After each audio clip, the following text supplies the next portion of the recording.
سلطان صلاح الدین ایوبی رحمۃ اللہ علیہ وہ نہ صرف تاریخ اسلام بلکہ تاریخ عالم کے مشہور ترین فاتحین و حکمرانوں میں سے ایک ہیں۔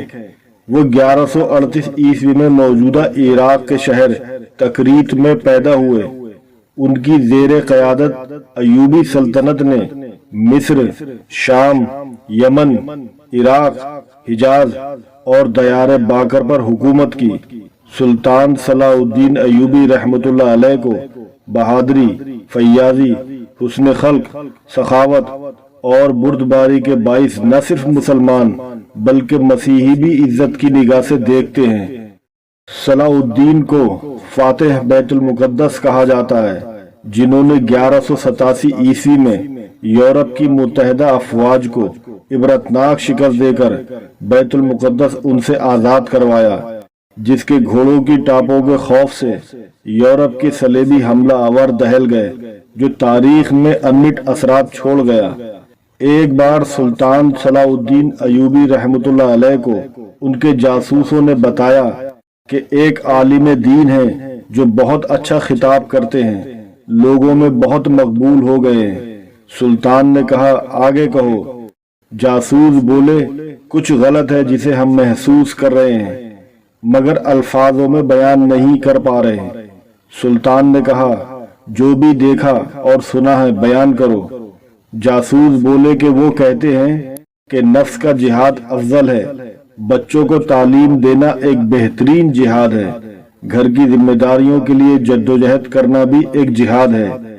سلطان نے کہا، تو اس میں کوئی شک ہے؟ جاسوس نے کہا کہ انہیں کوئی شک نہیں، لیکن اس عالم کا کہنا ہے کہ جنگوں سے کیا ملا؟ صرف قتل و غارت گری، صرف لاشیں۔ جنگوں نے تمہیں یا تو قاتل بنایا یا مقتول۔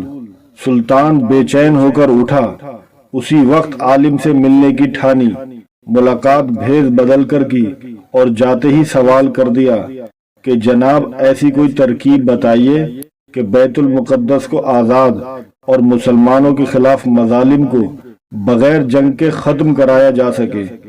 عالم نے کہا، دعا کریں۔ سلطان کا چہرہ غصے سے لال ہو گیا۔ وہ سمجھ چکے تھے کہ یہ عالم پوری صلیبی فوج سے بھی زیادہ خطرناک ہے۔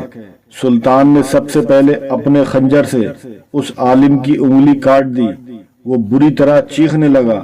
اب سلطان نے کہا کہ اصلیت بتاتے ہو یا گردن بھی کاٹ دوں؟ پتہ چلا کہ وہ سفید پوش عالم ایک یہودی تھا۔ یہودیوں کو عربی بخوبی آتی تھی، جس کا انہوں نے فائدہ اٹھایا۔ سلطان نے پایا کہ اس کے جیسا درس اب خطبوں میں عام ہو چلا تھا۔ بڑی مشکل سے یہ فتنہ روکا جا سکا۔